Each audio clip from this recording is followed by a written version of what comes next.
Halo, selamat datang di Mata Lensaku. Sebelum dimulai, jangan lupa dong untuk subscribe. Kali ini kita akan jalan-jalan untuk menemukan diri kita di 3 kota abadi alias Golden Triangle di India. Are you ready? Ayo, kita mulai. Ada perjalanan yang membawa kita untuk pergi jauh. Dan ada juga nih yang justru membawa kita kembali kepada diri sendiri. Saat saya menginjakkan kaki di India, saya tidak hanya ingin melihat tempat.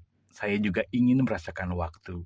Dan Golden Triangle, 3 kota dalam satu garis imajinasi, yaitu Delhi, Agra, dan Jaipur, mengajarkan saya tentang sejarah, tentang cinta, tentang makna kebebasan. Dan yang pertama adalah mengenai menara yang tak gentar waktu, Qutub Minar. Saya memulai dari Delhi. Kota ini padat, dinamis, penuh warna, dan sedikit berantakan. Tapi di balik semua itu tersimpan kemegahan yang diam. Saya berdiri di hadapan Qutub Minar. Tingginya menjulang 72,5 meter. 5 lantai dari batu pasir merah dan juga marmer. Bukan sekedar menara, Qutub Minar adalah pernyataan.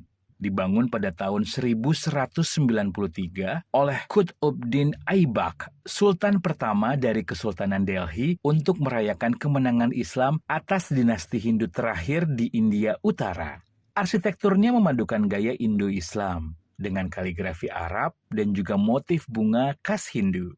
Setiap lantai punya balkon berpagar batu yang rumit ukirannya namun indah.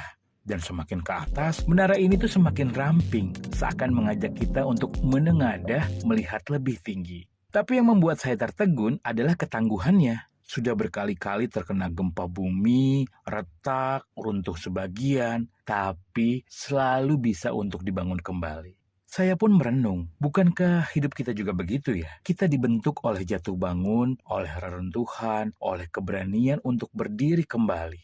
Dan Qutub Minar berdiri bukan karena tak pernah runtuh, tapi karena selalu dibangun ulang dengan cinta dan kehormatan. Kadang kekuatan bukan soal kekokohan, tapi soal kesediaan untuk disembuhkan. Dan selanjutnya adalah kita akan jalan-jalan ke cinta abadi yang diukir, yaitu Taj Mahal.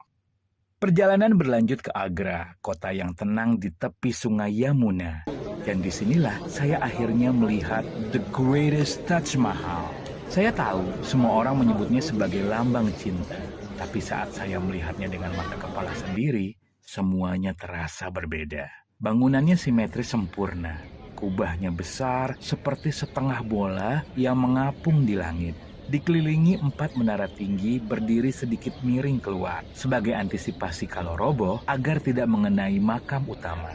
Taj Mahal dibangun oleh Shah Jahan untuk mengenang istrinya Mumtaz Mahal yang meninggal saat melahirkan anak ke-14. Proyek ini memakan waktu 22 tahun dengan 20.000 pekerja, serta batu-batu mulia dari seluruh dunia, seperti batu akik dari Yaman, batu kristal dari China, dan juga batu lapis lazuli dari Afghanistan. Marmer putih Taj Mahal memantulkan cahaya matahari di pagi hari, berubah keemasan saat senja, dan terlihat kebiruan saat bulan purnama. Setiap ukiran, setiap dinding, setiap mozaik menyuarakan satu hal. Cinta sejati tidak pernah hilang. Ia hanya berubah bentuk. Saya pun terdiam lama di pelatarannya. Saya belajar bahwa cinta bukan soal kehadiran fisik ya, tapi soal apa yang kita wariskan dalam bentuk perhatian, pengorbanan, dan karya yang membuat dunia jadi lebih indah. Cinta bisa jadi bangunan, tapi bisa juga jadi cara kita memperlakukan orang lain, bahkan setelah mereka pergi.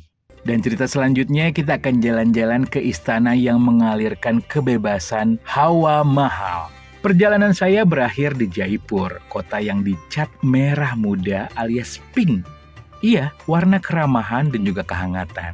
Dan di jantung kota ini berdirilah bangunan yang paling unik dari semuanya, yaitu Hawa Mahal alias Istana Angin. Bangunan 5 lantai ini berdiri pada tahun 1799. Fasadnya seperti layar perahu dengan 953 jendela kecil atau jaroka yang dihias kisi-kisi rumit dari batu pasir merah dan gading. Tujuannya sederhana tapi sangat cerdas banget, agar para wanita istana yang hidup dalam sistem purdah alias tidak boleh terlihat oleh publik, tetap bisa melihat dunia luar. Bisa melihat arak-arakan, festival, kehidupan kota, tanpa terlihat dari luar. Tapi fungsi tersembunyi lainnya adalah sirkulasi udara. Di tengah musim panas Jaipur yang sangat membakar, angin mengalir masuk dari jendela-jendela kecil itu dan membuat seluruh istana sejuk tanpa kipas, tanpa listrik. Sungguh ya, sebuah mahakarya arsitektur alami. Saya pun duduk dan memandangi jendela-jendela kecil itu. Kemudian saya berpikir, bukankah hidup kita pun sering dibatasi ya oleh aturan, ekspektasi, atau bahkan rasa takut dari dalam diri.